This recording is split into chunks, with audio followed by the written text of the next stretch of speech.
სად მოხვდებით სიკვდილის შემდეგ? აგრძელებს თუ არა ადამიანის სული სხვა სამყაროებში არსებობის და საერთოდ არსებობს თუ არა სული? როგორია იქ ცხოვრება? აღმოსავლური ეზოთერიული სწავლებებით კოსმიური სამყარო პირობითად შედგება ორი ტიპის სამყაროსგან. პირველი მუდმივი, სულიერი, სადაც მხოლოდ აწმყო დრო არსებობს და მეორე მატერიალური, სადაც არის დუალობის პრინციპი, დაბადება და სიკვდილი, აწმყო, წარსული და მომავალი დრო.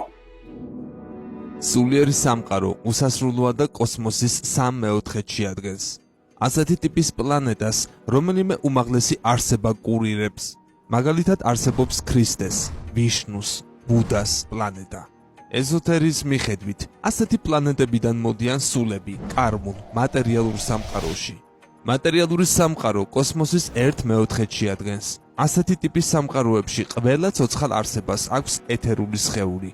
ხოლო უფრო ქვედა პლანეტებზე, როგორც დედამიწა, ასევე აქვთ უხეში, მატერიალური სხეულიც, როგორც ჩვენ.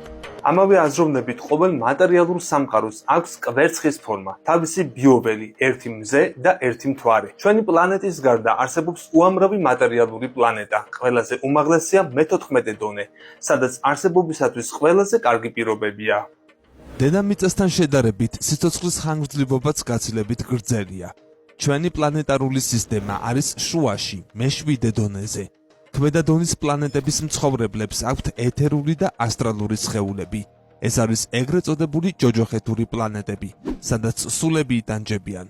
ამ პლანეტებზე მათ ცოდვებისთვის კი არ უშვებენ, არამედ იქ სულიერი მდგომარეობის მიხედვით ხვდებიან. მათი ვიბრაცია ავტომატურად იქით მიიზიდავს. აღმოსავლელი ეზოთერიკოსები თვლიან, რომ ეს არ უნდა გავიგოთ ტრადიციული ჯოჯოხეთის კონცეფციით, რადგან ასეთი რელიგიური წარმოდგენები ძალიან მარტივად და ერთ მნიშვნელოვნად წვეთს ადამიანისა და სულის ბედს. კოსმოსი და მისი მოწყობა კი გაცილებით ღრმა და კანონზომიერია, ვიდრე დედამიწაზე არსებული რელიგიური დოგმატური პრინციპები. სხვადასხვა რელიგიაში მიმოფანტულია ასეთი ტიპის სამყაროების აღწერა. მათზე ყურადღება ნაკლებად מחვილდება. მაგალითად, ბუდიზმის თეორია სამყაროს 31 იერარქიულად ორგანიზებულ დონედ ყოფს. ინდუიზმშიც, კერძოდ მაჰაბჰარატაში სამყაროების ასეთივე სტრუქტურაა აღწერილი.